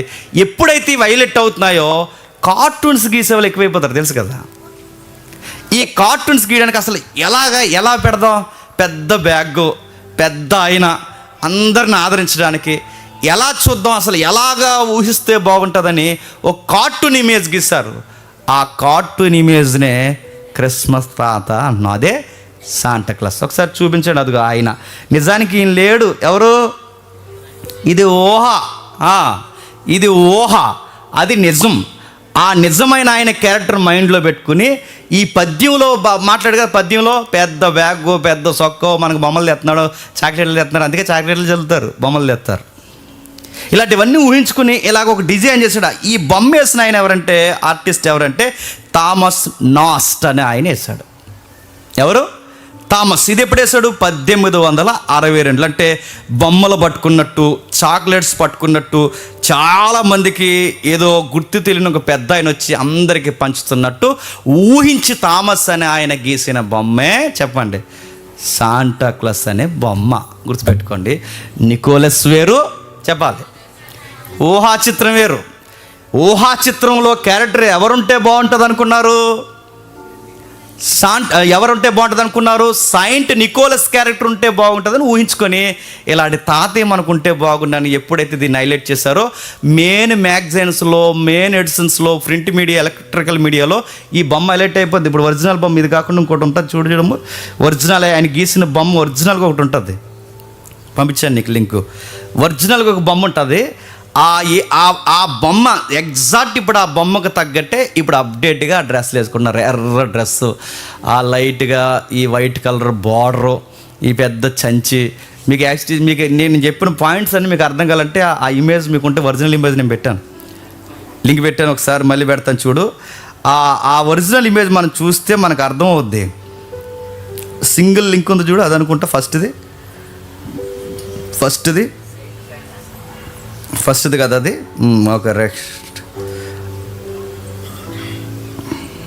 ఇదిగో పెట్టాను చూడు, ఇందులో సెకండ్ అది నీకు మళ్ళీ కోట్ చేస్తాను చూడు.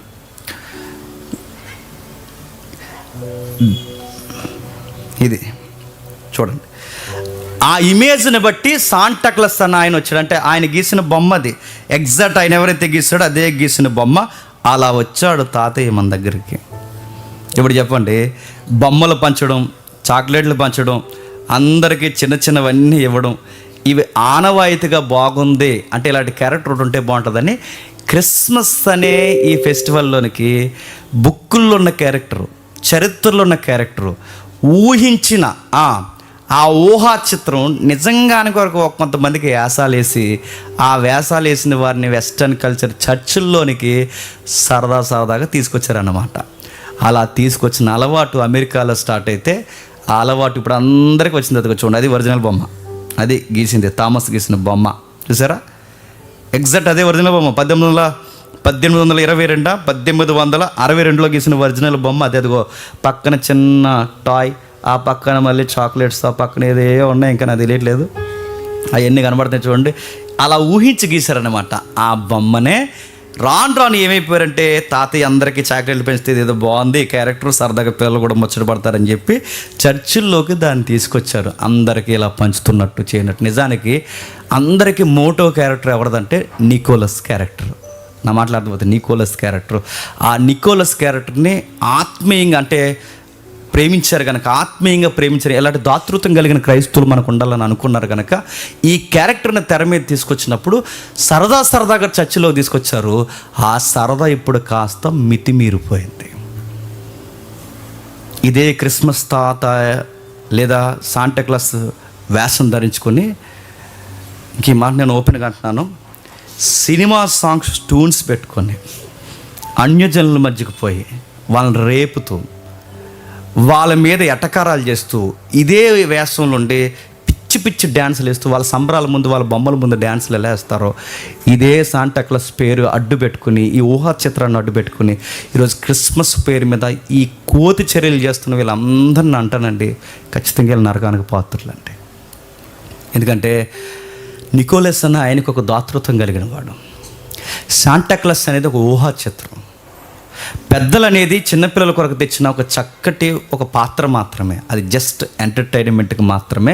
పిల్లలకి ఇదిగో ఇలా పంచాలి, అందరికీ నేర్పించడానికి, ఒక అలాంటి పాఠాలు నేర్పించడానికి తీసుకొచ్చిన ఒక ఉత్తమమైన ఊహా చిత్రం. అలాంటి దాన్ని ఈరోజు చెత్త సాంగ్స్ పెట్టుకుని ఎగురుతూ కింద మీద పడి అసభ్యకరమైన నృత్యాలు వేస్తూ ఇవన్నీ చూస్తుంటే అనిపిస్తుంది, ఎవరు వీళ్ళందరూ ఎక్కడి నుంచి వచ్చారో అనిపిస్తుంది. అంటే వీళ్ళకి హిస్టరీ తెలియదు, బేసిక్స్ తెలియదు, బైబుల్ తెలియదు, ఏమీ తెలియదు, క్రిస్మస్ అంటే ఏంటో తెలియదు, బాధ్యత తెలియదు, ఏమీ తెలియదు. వాళ్ళకి ఏం తెలుసు అంటే ఎకిలి ఎదవలందరినీ మళ్ళీ చెప్తున్నాను, ఎకిలి ఎదవలందరూ, పనికి మాలిన సన్నాసిగాళ్ళందరూ ఇలాంటి డ్రెస్ ఒకటి వేసుకుని ఈ కోతి చర్యలు చేస్తుంటే అదో పెద్ద ఎంటర్టైన్మెంట్, ఇది ఒక క్రిస్మస్ సింహనం అనుకుంటున్నాం.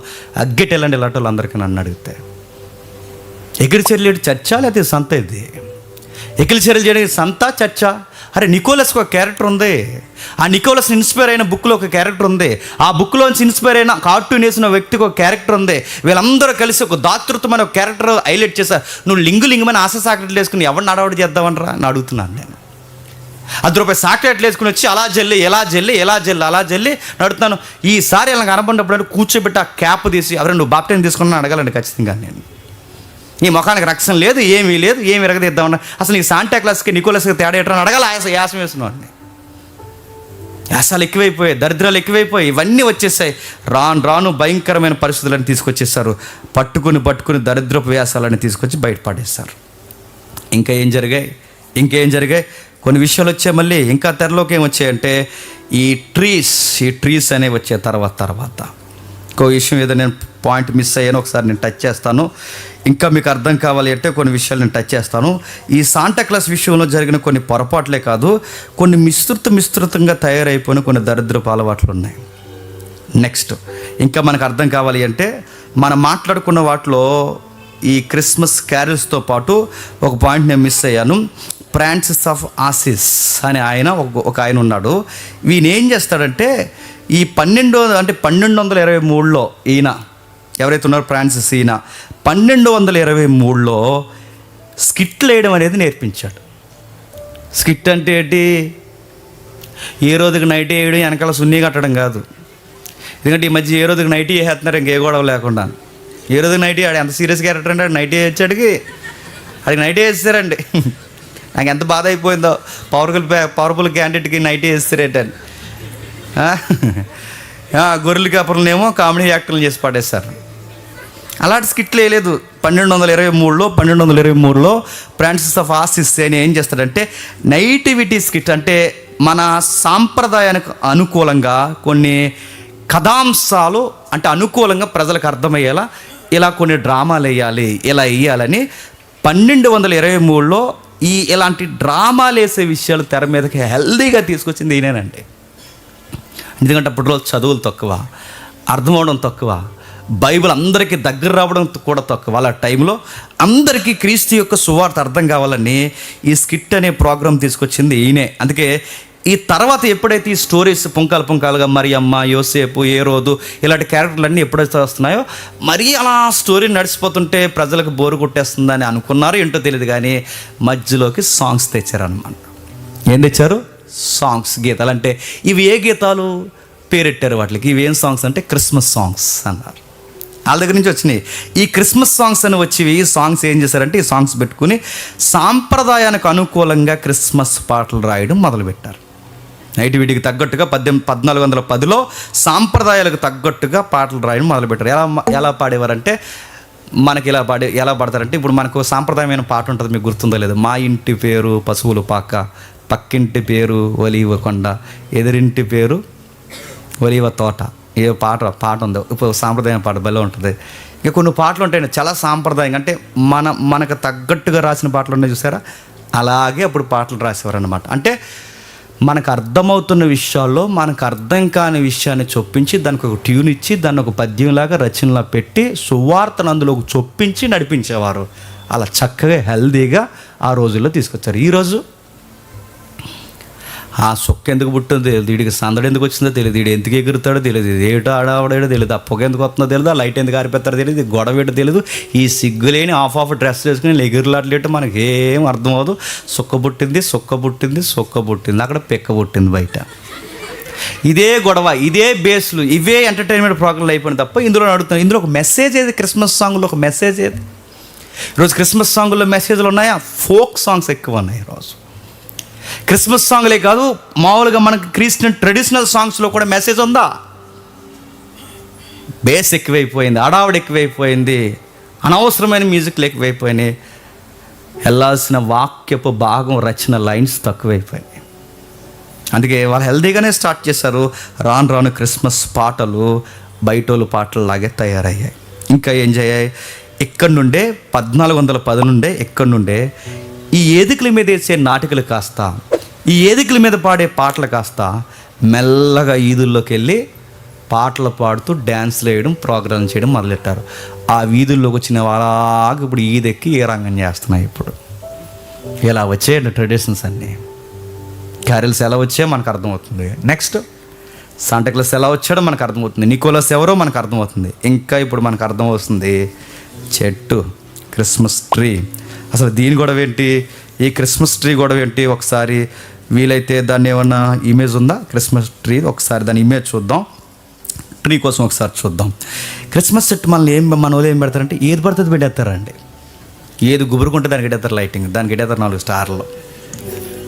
ఇంకా ఆ చెట్టు ఈ చెట్టు కాదు, దానికి ఒక చెట్టు, దానికి ఒక ప్రత్యేకత, దానికి ఒక కథ ఉంది. కథ అంటే కథనం ఉంది, దానికి అన్య సాంప్రదాయాలు కొన్ని ఉన్నాయి. ఈ మధ్య ఒక వీడియో తిరుగుతుంది వైరల్గా క్రిస్మస్ చెట్టు కోసం. అదైతే కాదండో, యావే చెట్టు ఎలాగున్నావు ఏంటని అడిగితే నాకు ఎవరు లేరని అన్నదా. చెట్టు మాట్లాడుతుందా? అది కాదు స్టోరీ. దేనికి ట్రెడిషనల్గా ఒక విషయం ఉంది. ఏముందంటే నిజానికి north America, Europe, Asia, north Africa, ఇంకా కొండసీమలో కొన్ని ప్రాంతాల్లో, ఈ శీతల ప్రాంతాల్లో ఎక్కువగా మొలిసే ఒక చెట్టు ఉంటుంది. అది సర్వీస్ చెట్టు కాదు. మన సర్వీస్ చెట్టు పెడతారు, ఆ చెట్టు కాదు. ఆ చెట్టుకు ఒక ప్రత్యేకమైన పేరు ఉంది, నేను మర్చిపోయాను రాసుకోవడం. ఆ చెట్టు ఎక్కువగా అక్కడ ప్రత్యేకంగా మొలుస్తుంది. చూదుగా ఇలా పిరమిడ్ ఆకారంలో ఉంటుంది ఆ చెట్టు. అది సేమ్ పిరమిడ్ టైప్లో ఉంటుంది. ఆ చెట్టు ఆ ఏరియాలో ఎక్కువ పండడం అలవాటు కనుక ఆ చెట్టుకి కొన్ని నమ్మకాలు ఉంటాయి. ఏమి నమ్మకాలు ఉంటే వాళ్ళ దేవతలను మొక్కుతూ మనకి ఎలాగైతే ఇక్కడ చెట్లను మొక్కుతారో అక్కడ కూడా చెట్లను మొక్కుతారు. ఆ దేవతలకు మొక్కుతూ ఆ దేవతలను ఆరాధిస్తూ వాళ్ళు ఏం చేస్తారంటే ఆ చెట్టు దగ్గర వాళ్ళు ఎంత వెలుగు రప్పించాలో, ఎన్ని ఆచార కర్మకాండలు జరిగించాలో అన్నీ జరిగిస్తారు. ఇంత జరిగించిన తర్వాత ఆ చెట్టు ఫేమస్ అయిపోయింది అనమాట. అంటే రోమీలు కూడా ఈ చెట్టుని, అంటే ఇప్పుడు ఏదైతే క్రిస్మస్ ట్రీ అంటున్నామో ఆ చెట్టును వాళ్ళు ఆచరించినట్లు చరిత్ర దాఖలాలు ఉన్నాయి.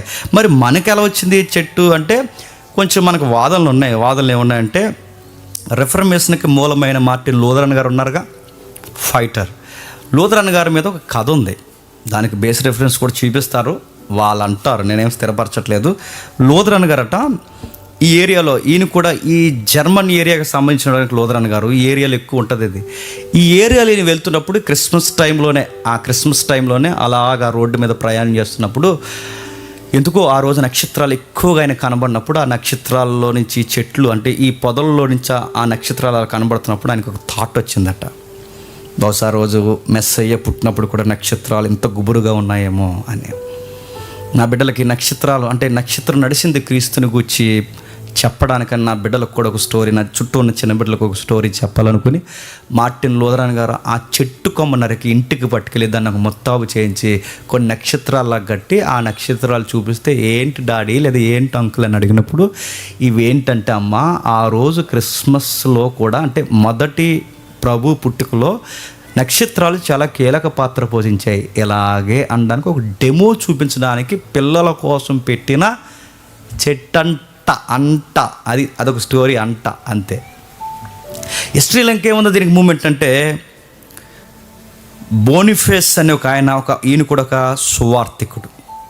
ఈయన ఏం చేస్తాడంటే జర్మన్ ట్రైబల్స్కి సువార్త చెప్పడానికి వెళ్తాడు. ఈ జర్మన్ ట్రైబల్స్ సువార్త చెప్పడానికి వెళ్ళినప్పుడు ఈ బోనిఫేస్ అనే ఆయన ఎవరైతే ఉన్నారో ఈ సువార్త చెప్పడానికి వెళితే, ఈ చెట్లు మొక్కుతారు కదండి అప్పటికి అన్ని జనాంగం, వీళ్ళు మొక్కుతున్నప్పుడు చెట్లకి బలిచ్చేవారట, నరబలి, పిల్లల్ని నరబలి. ఆ చెట్టు దగ్గర అప్పుడప్పుడు మీరు గమనించారా, మన చెట్లకు కూడా కోళ్ళను కోస్తారు, మేకలను కోస్తారు, చెట్లకు బలేస్తారుగా. ఇలాంటి ట్రెడిషన్నే ఆ ఏరియాలో ఉన్నప్పుడు ఈ చెట్టుకి బలేస్తున్నప్పుడు ఎవరైతే ఈ ఫేస్ అనే ఎవాంజలిస్ట్ ఉన్నాడో చూసి తట్టుకోలేకపోయాడు. ఈ చెట్టుకే మీరు బలిస్తున్నారు కనుక అందరూ చూస్తుండగా సువార్త చెప్పి తప్పుడు పనులు ఎందుకు మీరు చేస్తున్నారని ఆ చెట్టుని నరికేశాడంట అక్కడ. ఇదంతా జరిగిన స్టోరీకి అని చెప్తారు 16వ శతాబ్దంలో. అయితే ఆ చెట్టుని ఎప్పుడైతే నరికేసిన తర్వాత కొన్ని రోజులకి ఆ చెట్టు మొదల నుంచి మళ్ళీ వేరొక చిగురు వచ్చిందట.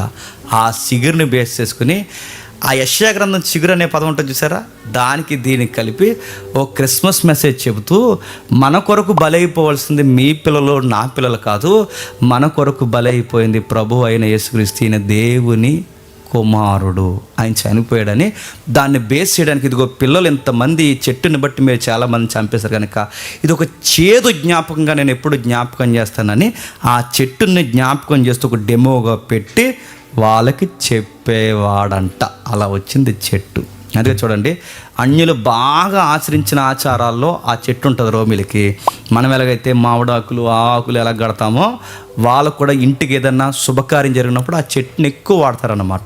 అయితే ఆ చెట్టుకి బలి నైవేద్యాలు ఎక్కువ ఇస్తున్నారు కనుక అది తప్పుడు విధానం, దీన్ని కాదు, ఇదిగో మనం చేయాల్సిన ఇది కాదు, ఈ తప్పుడు జ్ఞాపకాలకి మళ్ళీ ఉండకూడదు, మనం వెలిగే నక్షత్రాలుగా మారిపోవాలని దాన్ని ఈ విధంగా మార్చి, అంటే కొంచెం ట్రెడిషన్ మార్చి దాన్ని ఇలా చెప్పుకొచ్చారు అంతే తప్ప చెట్టుకు మొక్కమని కాదు.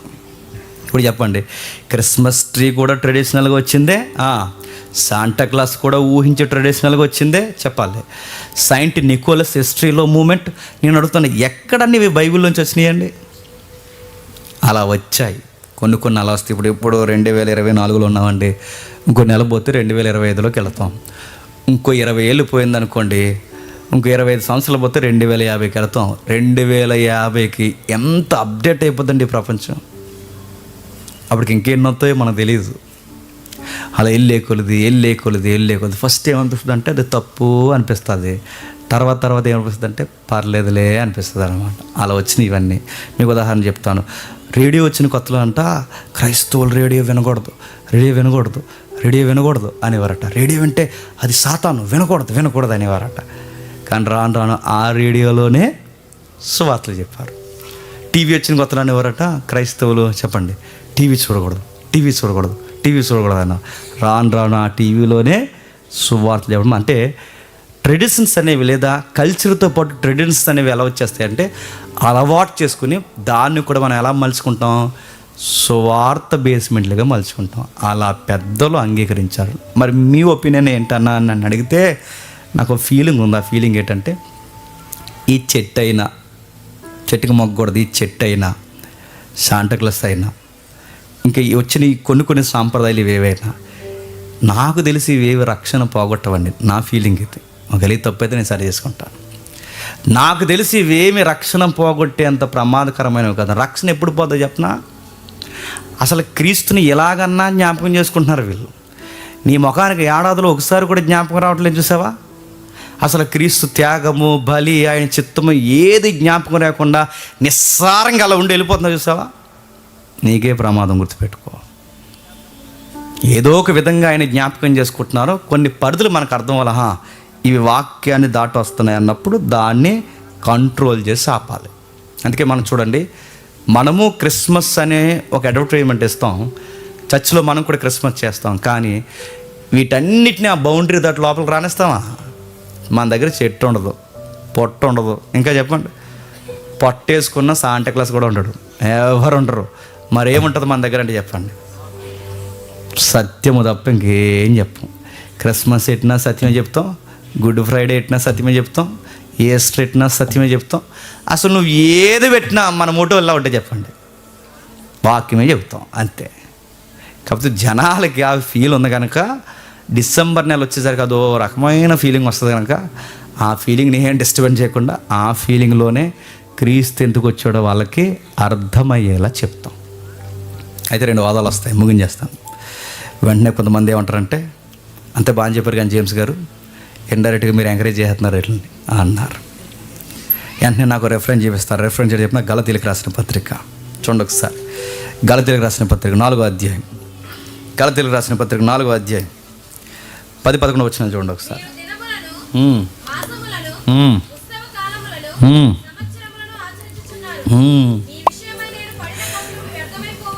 మీ విషయమై నేను పడిన కష్టం వ్యర్థమైపోవునేమో అని మిమ్మల్ని గూర్చి నేను భయపడుచున్నా. వెంటనే రెఫరెన్స్ ఏం చేస్తారంటే భక్తులందరూ ఏమంటారు? మీ దినాలు, ఉత్సవాలు, మాంసాలు, ఇక రకరకాలవన్నిటినీ అంటే నెలలు, దినాలు, వారాలు ఇవన్నీ మీరు పాటిస్తున్నారు. దీనివల్ల ఏంటి? బైబిల్ అలా చెబుతుందా? అది వద్దని గలతీయులకు రాసిన పత్రికలో అపోస్తలుడైన పౌలు ఈ విధంగా అన్నాడు. తగునా నీకు జేమ్స్ అని అడుగుతాను నేను టెక్స్ట్ మాట్లాడుతున్నాను. అసలు అక్కడ ఎక్కడైనా గలతీ పత్రికలో ఈ క్రిస్మస్ డే కోసం మాట్లాడా? ఆ పౌర్ణమి, ఆ అమావాస, ఈ దినాలు, ఈ ఆచారాలు గలతీ పత్రికలో మాట్లాడుతున్న టెక్స్ట్ ఏంటి చెప్పండి? ధర్మశాస్త్ర ఆచార కర్మకాండలు. అవి పాటిస్తున్నారు. ధర్మశాస్త్రం అంటే తెలుసుగా, పాత నిబంధన. అవి ఏం పాటిస్తారు? ఇప్పుడు వాళ్ళు ఏమంటారంటే పునరుద్ధానం కాదు, ఇంకా విశ్రాంతి దినమే అంటారు వాళ్ళు. బాప్టిజం కాదు, ఇంకా సున్నతి అంటారు వాళ్ళు. గొర్రెల రక్తం, మేకల రక్తం అంటారు ఇంకా వాళ్ళు. ప్రభు రక్తాన్ని పక్కన పెట్టి అంటే అటు ధర్మశాస్త్రాన్ని, ఇటు సున్నతిని, అటు ధర్మశాస్త్రాన్ని, ఇటు రక్షణని రెండింటిని కలిపి పాటిస్తున్న వాళ్ళని పౌలు ఏమంటారంటే ఇంకా పాత నిబంధన పట్టుకుని ఎందుకు ఎలా ఆడుతున్నారు? ఆ దినాలు అయిపోయాయి, ఆ గడియలు అయిపోయాయి, అవి గతించిపోయాయని ఆ పాత నిబంధన ఆచార కర్మకాండలని ఖండిస్తున్న టెక్స్ట్లోని సందర్భం ఈ గలతీ పత్రిక. ఇది తెచ్చి ఎక్కడ కలుపుతున్నారు? దేనికి కలుపుతున్నారు? కాబట్టి మీ వాదన ఒకవేళ వాదన రైట్ అవ్వచ్చేమో కానీ మీ వాదనకి బైబిల్ సపోర్ట్ చేస్తుందని రెఫరెన్స్ చూపించడం అది ఉందాతనం అనిపించుకోదు. ఇది మొదటి ఆర్గ్యుమెంట్. సరే ఉందన్న వాళ్ళు ఏమంటారు? జేమ్స్ గారు సూపర్ చెప్పారు, మీరు సూపరు, బైబిల్ ఇదే చెప్తుందండి అని మళ్ళీ అంటే ఇప్పుడు నేను ఉందని చెప్పట్లేదు, లేదని చెప్పట్లేదండో, నా గొడవ వదిలేయండి. ఉందని చెప్పేవాళ్ళు ఏ రెఫరెన్స్ చూపించుకుంటారంటే రోమిలికి రాసిన పత్రిక. ఒకసారి చూడండి, రోమిలికి రాసిన పత్రిక 14వ అధ్యాయం. రోమిలికి రాసిన పత్రిక ముగించుకుందాం. 14వ అధ్యాయం 5-6 వచనాలు చూడండి. ఒకడు ఒక దినము కంటే మరి ఒక దినము మంచిదని మంచి దినమని ఎంచుచున్నాడు, మరి ఒకడు ప్రతి దినమును సమానముగా ఎంచుచున్నాడు. ప్రతి వాడు తన మట్టుకు తానే తన మనసులో రూఢీపరచుకొనవలెను. దినములు లక్ష్య పెట్టువాడు ప్రభు కోసమే లక్ష్య పెట్టుచున్నాడు. తినువాడు ప్రభువుకి కృతజ్ఞతాస్తుతులు చెల్లించుచున్నాడు గనక ప్రభు కోసమే తినుచున్నాడు. దీనికి వెళ్తారండి ఏమని? దినములు లెక్క పెడతాం అంటే మేము డిసెంబర్ 25 లెక్క పెడతాం అంటే ఎవరి కోసం లెక్క పెడుతున్నాం చెప్పండి? వచనం బట్టి ప్రభు కోసమే లెక్క పెడుతున్నాం. ప్రభు ఉన్నాడని లెక్క పెడుతున్నాం, ప్రభు పుట్టాడని లెక్క పెడుతున్నాం అంటారండి రిఫరెన్స్ ఇవ్వించి. ఇప్పుడు మళ్ళీ అంటున్నాను, వాళ్ళ గలతీ పత్రికలో చూపించి వాళ్ళ ఉందాతనం ఎలా అయితే తగ్గించుకుంటారో ఇది చూపించి డిసెంబర్ 25 మేము చేయడం రైట్ అని ఈ రెఫరెన్స్ చూపించుకోవడం కూడా మనం ఉందాతనాన్ని చెప్పండి తగ్గించుకోవడం అవుతుంది. ఇక్కడ ఏంటి టెక్స్ట్ ఏంటి? ధర్మశాస్త్రం ప్రకారం కొన్ని తినాలి, కొన్ని తినకూడదు. ధర్మశాస్త్రం ప్రకారం కొన్ని పాటించాలి, కొన్ని పాటించకూడదు. అందుకే వాళ్ళకి డెక్క ముక్క 2 రెక్కలు ఇవి ఉంటాయిగా, ఆ టెక్స్ట్ ఉంది. ఇంకోటి విగ్రహాలు జోలికి పోకూడదనే సందర్భాలతో ఇంటర్నల్గా అంటే ఇండైరెక్ట్ మీనింగ్ కూడా ఉంది అక్కడ. వాటిని గుర్తుపెట్టుకోండి. వాటి కోసం మాట్లాడుతున్న టెక్స్ట్ అది.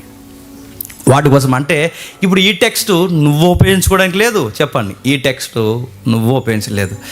ఇదంతా కాదా, నేను నాకు ఏదో తేల్చా ఈ రోజు నన్ను సీరియస్గా నా ముఖం మీద ఏలేట్ నువ్వు నన్ను అడిగితే కొంచెం చెప్తాను. నేను వీడియో చెప్పిన క్రిస్మస్లో మనం ఏం జ్ఞాపకం చేసుకోవాలి? గలతీ పత్రిక కాదు, రోమపత్రిక కాదు, మరి ఏం జ్ఞాపకం చేసుకోవాలి? శాంటాక్లాస్ కాదు, చెట్టు కాదు, ఇవేమీ కాదు, మరి ఏమి జ్ఞాపకం చేసుకోవాలంటే క్రిస్మస్లో త్యాగపూరితమైన కొన్ని క్యారెక్టర్లు ఉన్నాయి. ఆ క్యారెక్టర్ జ్ఞాపకం చేసుకో. ఎందుకంటే యేసుప్రభు మళ్ళీ మరియమ్మ గర్భాన్న మోయడానికి పుట్టడు, మరియమ్మ గర్భంలోనికి ఇప్పుడు రాడు.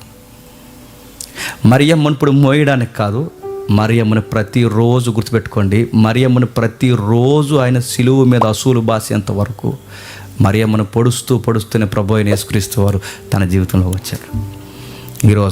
ఈరోజు మనం ఏం చేస్తామంటే ఇక మళ్ళీ యేసుప్రభు పుట్టడు, యేసుప్రభుని ఇప్పుడు మన భుజాల మీద ఎత్తుకుంటాం, మనం త్యాగం చేస్తాం. మొదటి క్రిస్మస్లో, అంటే క్రిస్మస్ అనకూడదు, మొదట ఆయన పుట్టుకలో కొన్ని క్యారెక్టర్ చాలా క్రియాశీలకంగా పోషించిన పాత్రలు మనకు కనబడతాయి. మొట్టమొదటి మనకు కనబడతారు.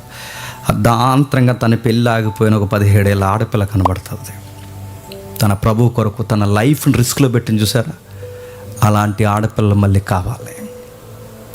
మీ పెళ్ళిళ్ళు ఆపేసుకోమని నా ఉద్దేశం కాదు.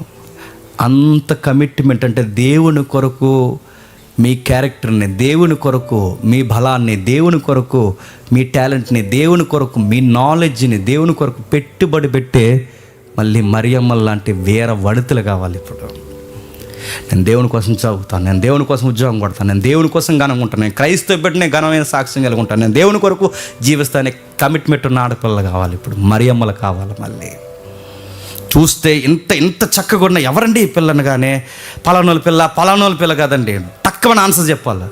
క్రిస్టియన్ అందుకు అలా ఉందని చెప్పాలి, తన క్రైస్తవరాలు అందుకు అలా ఉంటుందని చెప్పాలి.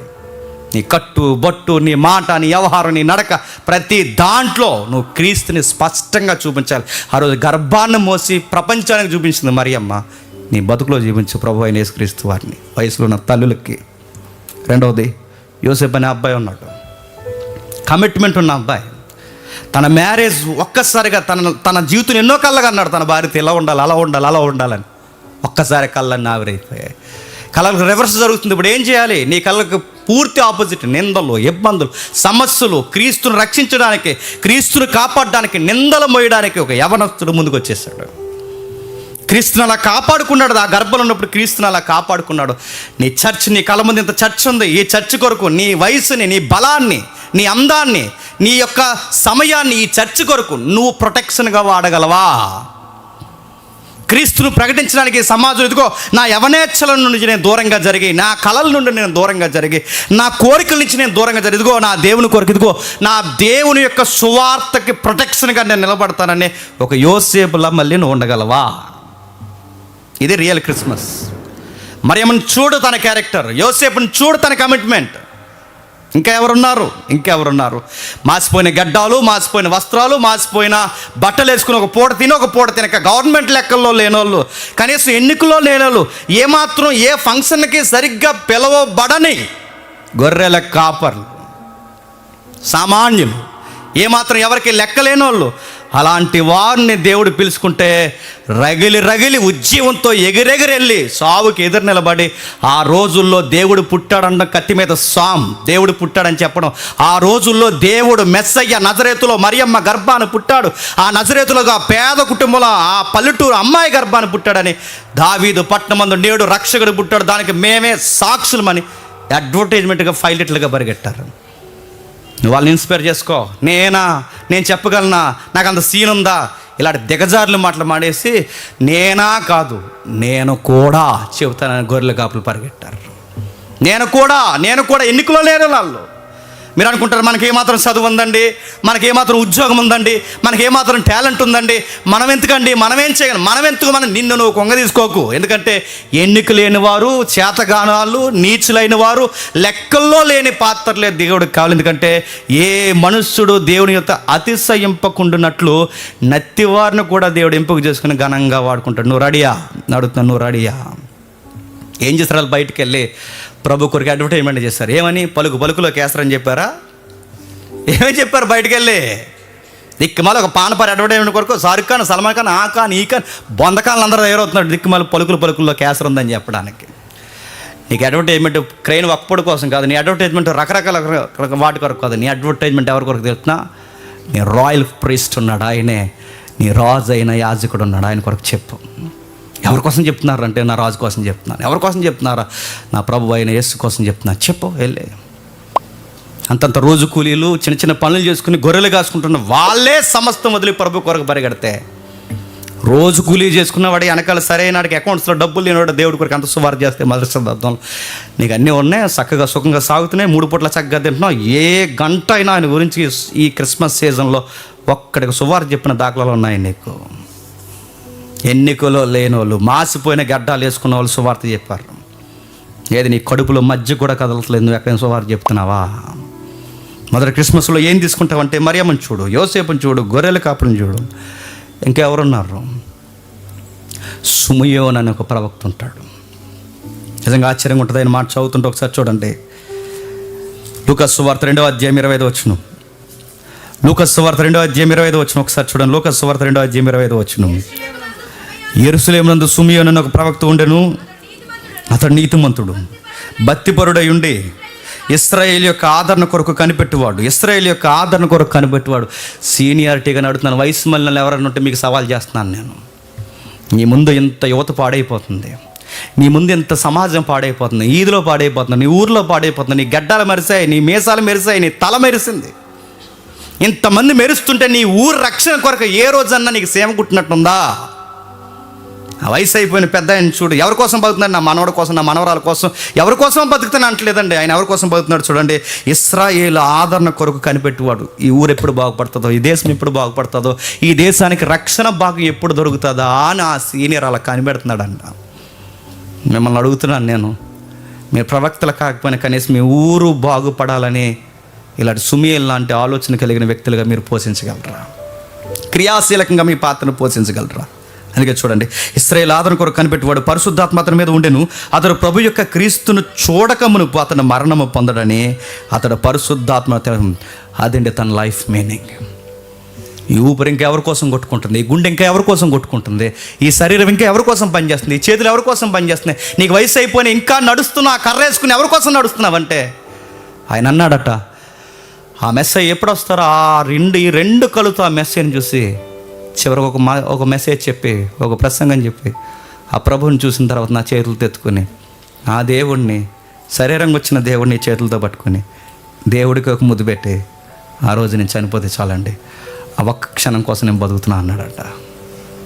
ఈ 2 కళ్ళు ఎప్పుడైతే ఆయన చూస్తే ఆ రోజు నాకు చివరి రోజు అయితే చాలు, ఆ రోజు ఎప్పుడు వస్తుందో అని ఎదురు చూస్తానని బతికాడట. క్రీస్తుని చూడడానికే బతికాడు, క్రీస్తును ప్రకటించడానికే బ్రతికాడు, క్రీస్తుని భుజాల మీద వేసుకుని చేతులు తెత్తుకుని ఆడించడానికే బతికాడు. వయసు మళ్ళీపోయింది నీకు. నిన్ను అడుగుతున్నాను నేను, దేనికోసం పోతున్నావు? సగం వయసు అయిపోయింది, కాళ్ళు కాటికి చేస్తున్నావు, ఇంకా ఎక్కడ తిరుగుతున్నావు గుర్తుపెట్టుకో. దాచేద్దాం, పోగేద్దాం, పిల్లలు, పురుళ్ళు, ఉద్యోగాలు, సంపాదన, సంసారం చక్కబెట్టాం, దాసం, ఇచ్చాం, సారి, చెత్త, చెదారం నీకు పాడి చివరికి గుర్తుపెట్టుకో. ఏం చేస్తుంది ఈ వయసు అంతా? సుమయోను చూడు. ఏమున్నాయి మనకి? ఇంకేం కమిట్మెంట్లు ఏమి లేవు సార్. ఊరు బాగుండాలి, దేశం బాగుండాలి, అందరూ బాగుండాలి, మెస్సయ్యను చూడాలి. ఈ చేతులతో చూసిన తర్వాత, ఈ కళ్ళుతో చూసిన తర్వాత, అదే నాకు చివరి రోజని ఆత్మదేవుడు నా గుండెల్లో స్థిరపరిచాడు. నా లైఫ్ నాకు అర్థమైపోయింది, ఆత్మ నాకు చెప్పేసింది అన్నాడట. అని చేతుందా? చనిపోయేలోపు అమ్మయ్య చాలు, చేయాల్సిన సువార్త అంతా చేశాను, ప్రకటించాల్సిన సువార్త అంతా ప్రకటించాను, మనసు నెమ్మదిగా ఉంది. డాక్టర్ గారు ఇదే లాస్ట్ రోజు అన్న, నో ప్రాబ్లం అన్నంత నిండుదనం మనకు వస్తుందా? డాక్టర్ గారు ఇలా పైనుంచి కిందకు చూసి ఒకడు వచ్చావా ఎవరన్నా వచ్చావా కానీ 2 మోషన్స్ అయిపోతే అక్కడే మనకి తక్కువని భయమే హద్ది. ఐసీయూలో కొంచెం చేయబడ, ఐసీయూలోనా అయిపోతావు అంతే. నిశ్చయత నిశ్చయత నిశ్చయత. సావుకి ఎలకం బోర్డు పెట్టిన వాళ్ళండి వీళ్ళందరూ. క్రీస్తుకు ముడిపెట్టి వారి జీవితం అనే కథలో ఎలకం బోర్డు పెట్టి చావురా, ఇంకా ఆయన చూస్తే చాలు ఈ జీవితానికి ధన్యమైపోయింది అన్నారట. ఇంకేమున్నది 28వ వచనం, అంతటా ధర్మశాస్త్ర పద్ధతి చొప్పున ఆయన విషయమే జరిగించుట తల్లిదండ్రులు శిశువైన యేసును దేవాలయంలోకి తీసుకుని వచ్చినప్పుడు అతడు చేతులతో ఆయన ఎత్తుకొని దేవుణ్ణి స్తుతిస్తూ, నాకు బలి అనిపిస్తుంది చదువుతున్నప్పుడు, దేవుణ్ణి మానవుడు ఎత్తుకోవడం ఏంటండి విచిత్రంగా ఉంటుంది. దేవుణ్ణి మానవుడు ఎత్తుకోవడం ఏంటి, మానవుడు ముద్దు పెట్టడం ఏంటి. అందుకే Mary did you know song ఎంత బ్యూటిఫుల్గా ఉంటుందో, మీరు వీలైతే మన ప్రభు సంస్కారం జరుగుతున్నప్పుడు ఆ సాంగ్ ప్లే చేయండి. ఆ సాంగ్స్లో ఒక లైన్ ఉంటుంది, మేరీ మేరీ మేరీ నీకు విషయం చెప్పాలి, నువ్వు ముద్దాడుతున్నది సాక్షాత్ ఎవరిని ముద్దాడుతున్నావు తెలుసా? దేవుని ముఖాన్నే ముద్దాడుతున్నావు. మేరీ ముద్దాడింది, సుమియాని ఎత్తుకున్నాడు. దేవుణ్ణి ఎత్తుకోవడం ఏంటంటే నేను అడుగుతున్నాను, ఎంత విచిత్రంగా ఉంటుంది. దేవుణ్ణి ఎత్తుకోవడం, దేవుని ముద్దు పెట్టడం, వాళ్ళ లైఫ్ ధన్యమైపోయింది అంతే. ఆవిడ అంటాడు, నాదా ఇప్పుడే నీ మాట చొప్పున సమాధానంతో నీ దాసుని పోనిచ్చుచున్నావు. అన్యజనులు నేను బయలుపరచుటకు ఎలుగుగాను, నీ ప్రజలైన ఇశ్రాయేలును మహిమగాను, నీవు సకల ప్రజల ఎదుట సిద్ధపరిచిన రక్షణను నేను కనులారా చూసి తిని. లైఫ్ ధన్యమైపోయింది తాస్తు అన్నాడట. ఆమేన్. నా జీవితానికి ఇంకేం అవసరం లేదు, చేతులు తెత్తుకున్నాను, ముద్దాడాను, చూశాను, చాలు, నా జీవితం మేలుకరంగా మారిపోయింది. ఇంకెవరున్నారు చెప్తున్నాడు చూడండి. ఇంకా కిందకి చెప్తున్నాడు, అన్న అని ఒక ప్రవర్తన ఉందంట. ఎవరు? 36వ వచనంలో, మరి ఆసేరు గోత్రులైన సుమియేలు కుమార్తె అయిన అన్న అని ఒక ప్రవర్తన ఉండేను.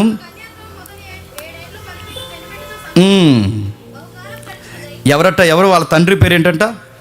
పనియేలు. అంటే పెనియేలు అంటారు. పెనియేలు దర్శనం తెలుసా? పెనియేలు దర్శనం, యాకోబు పెనియేలు దర్శనం తెలుసా తెలీదా? యాకోబు పెనియేలు దర్శనం, పెనియేలు దర్శనం అంటే యాకోబు దేవుణ్ణి చూసిన స్థలం పేరే పెనియేలు దర్శనం అంటారు. యాకోబు దేవుణ్ణి చూసిన స్థలం పేరే పెనియేలు దర్శనం అంటారు. యాకోబు దేవుణ్ణి చూసాడు లేదో నాకు తెలియదు, కానీ ఆ స్థలం పేరెట్టుకున్న ఆ తండ్రి యొక్క కూతురు మాత్రం ఎవరిని చూసింది చెప్పండి? దేవుడిని నిజంగానే చూసేసింది, కళ్ళుతో చూసేసింది. పెనియేలు దర్శనం కళ్ళ ముందుకి శిశువుగా వచ్చింది. పెనియేలు దేవుడు శిశువుగా కళ్ళ ముందుకు వచ్చాడు. ఆ దేవుడిని చూసింది, కళ్ళతో చూసింది. తండ్రి పేరుకు సార్థకత చేసిన చక్కటి కుమార్తె చెప్పండి. తల్లి అన్న 7 ఏళ్ల క్రితం భర్త చనిపోయాడట. ఆ రోజే కమిట్మెంట్ పెట్టుకుందండి, ఇంకా మళ్ళీ మరొక పురుషుడు, మరొక సంసారం, మళ్ళీ సేదారం, ఇవన్నీ మనకు సెట్ అవ్వ. కానీ ఒక ప్రియుడు ఉన్నాడు, ఆయన వస్తాడు, ఆయన కొరకు ఎదురు చూస్తాను. నా ఆశ, నా నిరీక్షణ అన్నీ ఆయన కొరకే. ఇక నేను ఆయన కొరకు ఎదురు చూస్తున్నాను. నా ప్రియుడు ఒకరోజు శిశువుగా నా ముందుకు వస్తాడు, ఎప్పుడు వస్తాడా అని ఎదురు చూస్తుందట. ఆమె గురించి రాయబడుతుంది, 84 సంవత్సరాలు ఎదురాలయం ఉండి దేవాలయం విడుక 7 ఏళ్ళు వయసప్పుడు భర్త చనిపోతే ఇంకా వయసులో ఉంది, ఎక్కడికి పోలేదట. చర్చే తన లైఫ్, చర్చి వాతావరణమే తన లైఫ్, చర్చిలో ఏదో ఒకటి చేయడమే తన జీవితం. ఉపవాసం, ప్రార్థన, రేయింబగల్లో సేవ. ఇంకేరే ముచ్చట ఏమి లేదమ్మా నీకని అడిగితే, ఏరే ముచ్చట ఇంకేం వద్దు సార్, నాకు ఇంకేం వద్దు, నా ముచ్చట ఒకటే, ఉపవాసము, ప్రార్థన, రేయింపగల్లో సేవ, చాలు. దేనికోసం ఇంత దేవాలయంలో ఎదురు చూస్తున్నామంటే, ఇది దావీదుకు దక్కని భాగ్యం, ఇది హిజ్కియాకి దక్కని భాగ్యం, ఇది ఆమోసుకు దక్కని భాగ్యం, ఈ దీనురాలకు దక్కిన భాగ్యం. వాళ్ళ పాటలు రాసుకున్నారు పాత నిబంధనలో, నీ దినములో, నీ దేవాలయంలో ఒక్క దినం ఉంటే చాలు 1000 దినాలతో సమానం అని. వాళ్ళకి దక్కని భాగ్యం. నా వయసు అంతా నేను ఎక్కడ గడిపాను తెలుసు? ఒక్క దినం కాదు, 84 సంవత్సరాలు, 85 సంవత్సరాలు దేవాలయంలో గడిపాను. దావీదు దక్కని గొప్ప భాగ్యం దేవుడు నాకు ఇచ్చేసాడు. ఇన్ని పాత్రలు ఉన్నాయి. మొదటి క్రిస్మస్ చుట్టూ గుర్తుపెట్టుకోండి. కిందకి రాస్తాడు తన గురించి. ఆమె కూడా గడిలోని లోపలికి వచ్చి దేవుని కొరకు కొనియాడి యెరూషలేములో విమోచన కొరకు కనిపెడుచున్న వారు అందరితో ఆయన గురించి మాట్లాడుచుంది. ఏమని మాట్లాడుంటుందండి? వయసు అయిపోయిన ఆవిడ ఒక్కసారి లేచి నడవలేక నిలబడి కర్ర సాయం తీసుకుందో, ఆ గోడ సాయం తీసుకుందో, ఏ సాయం తీసుకుందో తెలియదు, కానీ దేవాలయం ఆవరణలోకి వచ్చి అందరు చెప్తుంది, రే నేను ఏ మెస్సయ్య కోసం అయితే చెప్పాను, ఆయన వచ్చాడు రా దేవాలయంలోకి 8వ రోజు. చెప్పేసిందంట అందరికీ. మెస్సియా వచ్చేసాడు. ఎవరి కోసం అయితే చెప్తున్నాను, 2 సంవత్సరాలు వచ్చేసాడు మెస్సియా. యెరూషలేము విమోచన కొరకు కనిపెడుతున్నాను, ఇజ్రాయేల్ విమోచన కొరకు కనిపెడుతున్నామే. ఆ చెప్పిన మెస్సియా వచ్చేసాడని సువార్త చేసింది. మీరు ఎవరిని కదపండి, మొదటి క్రిస్మస్లో అందరూ ఏం చేస్తారు చెప్పండి? చెట్టు ఎట్టలేదు, స్టార్ ఎట్టలేదు చెప్పండి, క్యారిల్స్ పట్టలేదు. మొదటి క్రిస్మస్ వాళ్ళందరూ ఏం చేశారు చెప్పండి? మరియమ్మ సువార్త చేసింది, యోసేపు సువార్త చేస్తాడు, సుమియోను సువార్త చేస్తాడు, అన్నా సువార్త చేస్తుంది, గొర్రెల కాపులు సువార్త చేయరు. ఈరోజు క్రిస్మస్ చేసి సువార్త మానేసిన తరాలు తయారయ్యాను మనకంతే. అందుకే ఈరోజు క్రిస్మస్లో ఏం లేదు తెలుసా? సువార్త లేదు. అసలు క్రిస్మస్లో ప్రధానంగా ఉండాల్సింది ఏంటో తెలుసా? సువార్త ఉండాలి. ఎంటర్టైన్మెంట్ ప్రోగ్రాంలు ఎక్కువైపోయినాయి ఇప్పుడు క్రిస్మస్లో. ఇప్పుడు చిన్నపిల్లల స్కిట్టు, పెద్ద పిల్లల స్కిట్టు, ఇంకా పెద్ద పిల్లల స్కిట్టు, ఇంకా సిగ్గులేని స్కిట్టు, ఇంకా స్కిట్ల మీద స్కిట్లు. ఎవరు కదిలిపోకుండా ఇంకా చివరికి ఒక పాట ఉంది, అందరూ హుషారుగా వచ్చే పాట అన్నారంట. అంతే, ఇంకెళ్ళరికి నిద్ర రాదు, అలా చూస్తారు. ఎవరు కదలకండి ఇంకో అరగంట వాకింగ్ చెప్తామంటూ ఉంటారా? సీట్ రాసి పంపిస్తారు మాకు. జేమ్స్ గారు త్వరగా ముగించారు, మాకు వెనకాల చాలా కార్యక్రమాలు ఉన్నాయి. కక్క ముక్కడొక్క ఇంకా తినలేదు మేము అని చెప్పి. అందుకే నేను చెప్తున్నాను, మీరేం చెప్తారు జేమ్స్ ఈ క్రిస్మస్కి ఏం మెసేజ్ చెప్తారంటే, ఒక అన్నాలో ఉండమని చెప్తాను, ఒక సుమియోన్లో ఉండమని చెప్తాను, మన ప్రియ సహోదరులు గొర్రెల కాపర్లో ఉండమని చెప్తాను, యోసేపులో ఉండమని చెప్తాను, మరియలో ఉండమని చెప్తాను. ఇంకెలా ఉండాలంటే ఇదిగో భుజాల మీద ఆ రోజు గర్భాన్ని బట్టిన మోస్తారు. ఈరోజు మీరు ఎక్కడ మోస్తారో అంటే మా గుండెల్లో పెట్టుకుని మోస్తాం, మా భుజాల మీద పెట్టుకుని మోస్తాం, మా జీవితంలో పెట్టుకుని మోస్తాం, ఊరూరా తిరుగుతాం, సంవత్సరం అంతా తిరుగుతాం, ఆయన గురించి చెప్తాం. డిసెంబర్ లేదు, నవంబర్ లేదు, అక్టోబర్ లేదు, ప్రతి ప్రాంతంలో ఆయన గురించి చెప్పుకుంటూ తిరుగుతాం. చెప్పడానికే మేము పుట్టాం. మాకు everyday Christmas, every Sunday Christmas, ప్రతిరోజు క్రిస్మస్. మీకు డిసెంబర్లో క్రిస్మస్ ఏమో, మాకు ప్రతిరోజు చెప్పండి క్రిస్మస్. ఇది చేయమని చెప్తాను. అందుకే సువార్త ప్రకటించడంలో ఉన్న బ్యూటీ చెప్పండి ఎందులో లేదు. అలా అర్థవంతంగా క్రిస్మస్ చేద్దాం, మన క్రీస్తు అందరికీ ప్రకటిద్దాం.